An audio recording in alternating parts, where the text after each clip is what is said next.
You know, I really like this job. I really do. But fuck.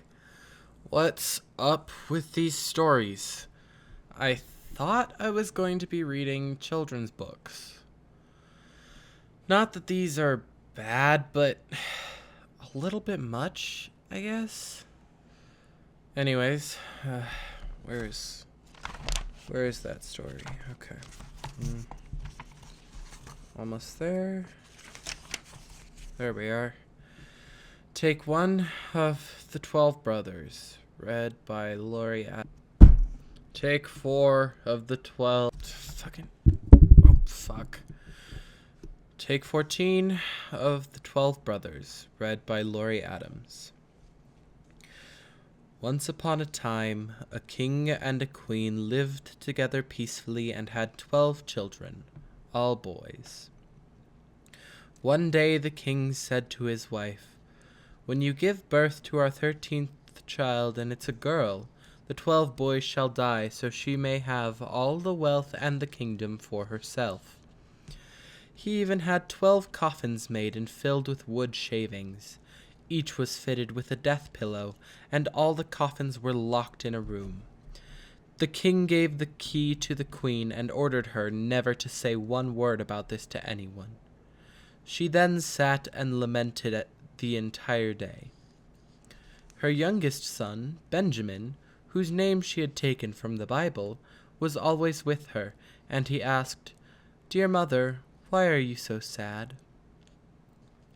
"Dearest child," she replied, "I'm not allowed to tell you."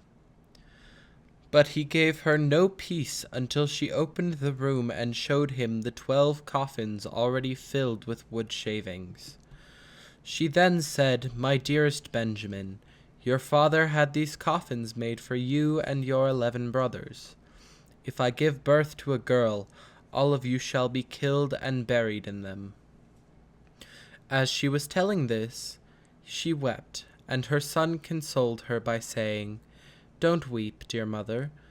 We'll find a way to help ourselves and get away from here." Then she said, "Go into the forest with your 11 brothers. I want you to find the tallest tree and take turns sitting on top. You're to keep watch and look toward the castle tower. If I give birth to a little boy, I'll raise a white flag, and then you'll be able to return. If I give birth to a little girl, I'll raise a red flag, and then you're to flee as fast as you can. And may the good Lord protect you.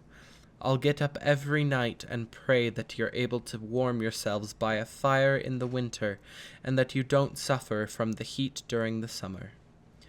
After she gave her blessing to her sons, they went out into the forest, where they took turns keeping watch. Each one sat on top of the tallest oak tree and looked toward the tower. When 11 days had passed and it was Benjamin's turn, he saw a flag being raised. However, it was not a white one, but a blood-red flag announcing that they were to die. When the brothers heard that, they became angry and said, "Why should we suffer death because of a girl? We swear we'll get our revenge. Wherever we find a girl, her red blood shall flow." Then they went deeper into the forest where it was darkest. There they found an empty little cottage, which was bewitched. "We shall dwell here," they said, "and you, Benjamin, since you're the youngest and weakest, shall stay home and keep house. We others shall go out and search for food."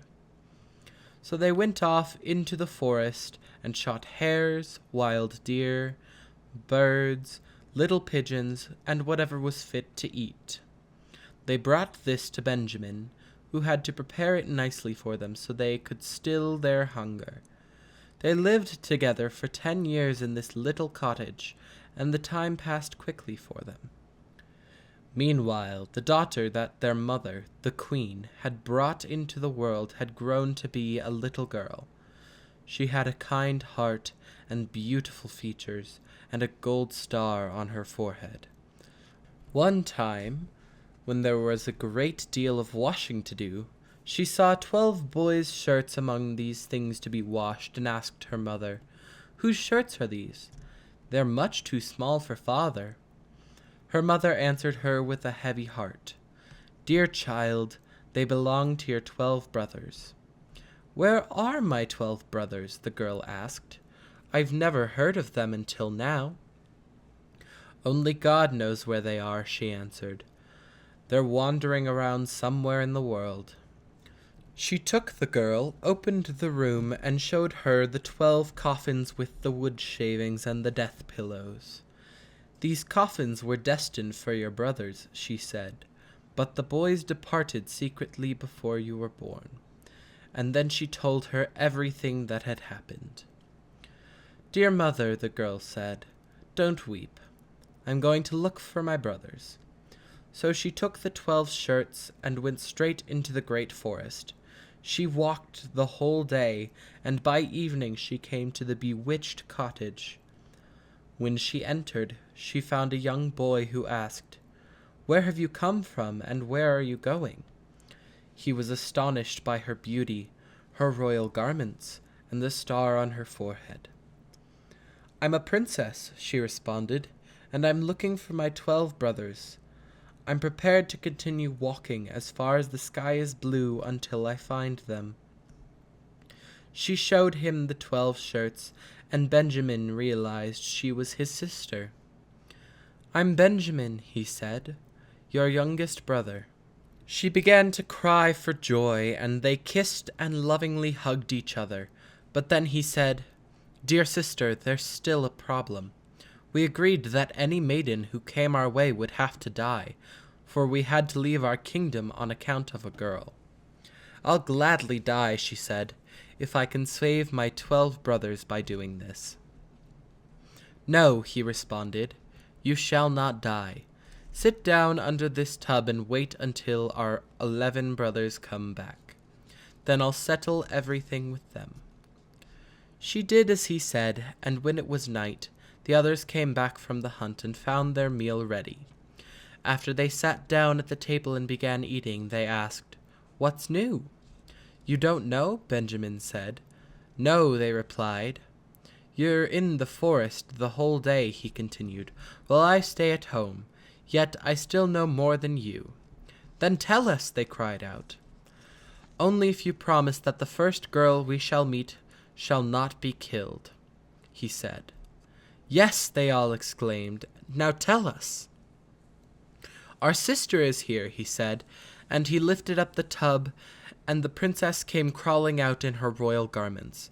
She had the gold star on her forehead, and was very beautiful, gentle, and delicate. In their joy they embraced and kissed her, for they loved her with all their hearts. Now she stayed home with Benjamin and helped him with the work. The 11 brothers went into the forest, caught wild game, deer, birds, and pigeons, so they would have something to eat. And their sister and Benjamin made sure that their meals were prepared. They fetched the wood for cooking, herbs to go along with the vegetables, and put the pots on the fire so dinner was always ready when the 11 brothers came home. Moreover, they kept the little cottage in order and put nice clean white sheets on the little beds. All this kept the brothers satisfied, and they lived with her in great harmony. One day the 2 at home had prepared a wonderful meal, and when they were all together they sat down, ate, drank, and were full of joy. Now there was a small garden next to the bewitched cottage, and in it were 12 lilies, also called students. Since she wanted to please her brothers, the sister plucked the 12 flowers with the intention of giving one to each brother at the end of the meal. But right after she had plucked the flowers, the 12 brothers were instantly changed into 12 ravens, and flew away over the forest, while the cottage and garden vanished as well. Now the maiden was all alone in the wild forest, and when she looked around, an old woman was standing near her, and she said, "My child, what have you done? Why didn't you leave those 12 white flowers alone?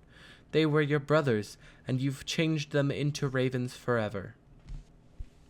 "Is there no way to save them?" the maiden asked as she wept. "No," the woman said. "That is, there is only one way in the entire world, but it's so hard you won't be able to free them. You see, you have to remain silent for 7 years, and neither speak nor laugh. If you utter but a single word, and there is just an hour to go in the 7 years, everything will be in vain, and your brothers will be killed by that one word. I know for sure," the maiden spoke with her whole heart, "that I shall save my brothers." She went and searched for a tall tree. After climbing it, she sat down and began spinning, and did not say a word or laugh. Now it so happened that a king was hunting in the forest. He had a big greyhound that ran up to the tree where the maiden was sitting. The dog began jumping around, yelping and barking at her. The king then went over to the tree and saw the beautiful princess with the gold star on her forehead. He was so enraptured by her beauty that he called up to her and asked if she would be his wife. She did not respond, but nodded a little with her head. Then he climbed up the tree himself, carried her down, put her on his horse, and took her home.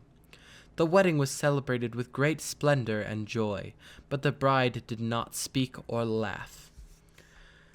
After they lived together for a few years, the queen's mother, who was an evil woman, began to slander the young queen and said to the king, "The maiden you brought home with you is nothing but a common beggar girl.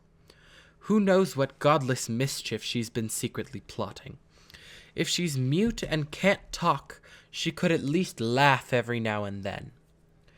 Anyone who doesn't laugh must have a bad conscience."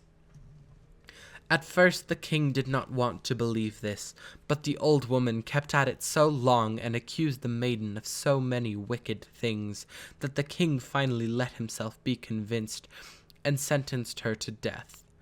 A huge fire was made in the courtyard, and the young queen was to be burned in it. The king stood upstairs at a window and watched everything with tears in his eyes, since he still loved her.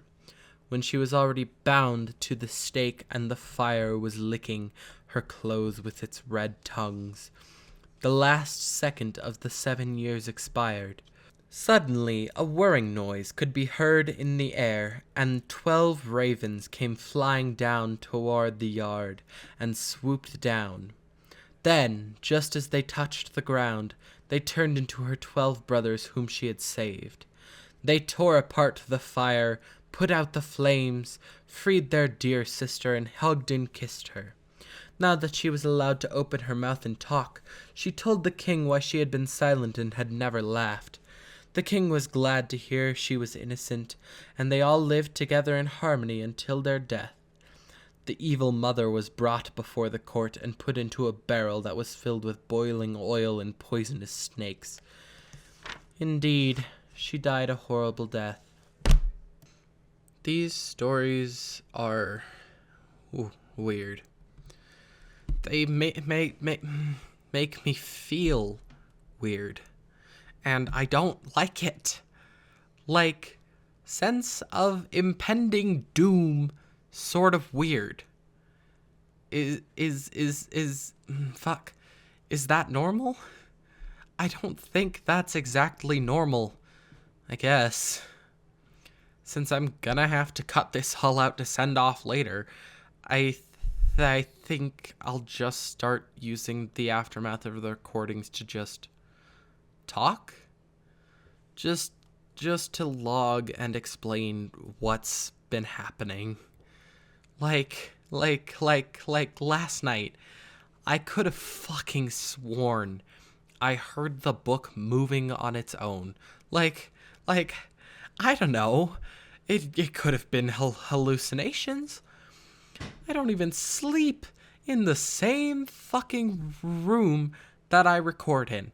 How the hell would I hear the pages flipping if it wasn't a hallucination? It had to just have been a hallucination. Can't have been anything else. I don't like it though. Fish has been acting weird too. Not like weird, but just off. She keeps saying that she doesn't feel right. Maybe she got sick? I'll have to ask her later. Gotta make sure there's, like, meds and stuff if she did get sick. It's really not that bad if she gets sick. It's not like she's on her own or anything, but she's my little sibling. I need to take care of her. I need to make sure that she's okay. I just hope it doesn't interfere with her schoolwork. She worked so hard to get into college. I don't know what I'd do if something made it so that she got behind. She's my best friend. I should go check on her. End recording. Antecedently is written, voiced, and produced by Crow Strider. Thanks for listening.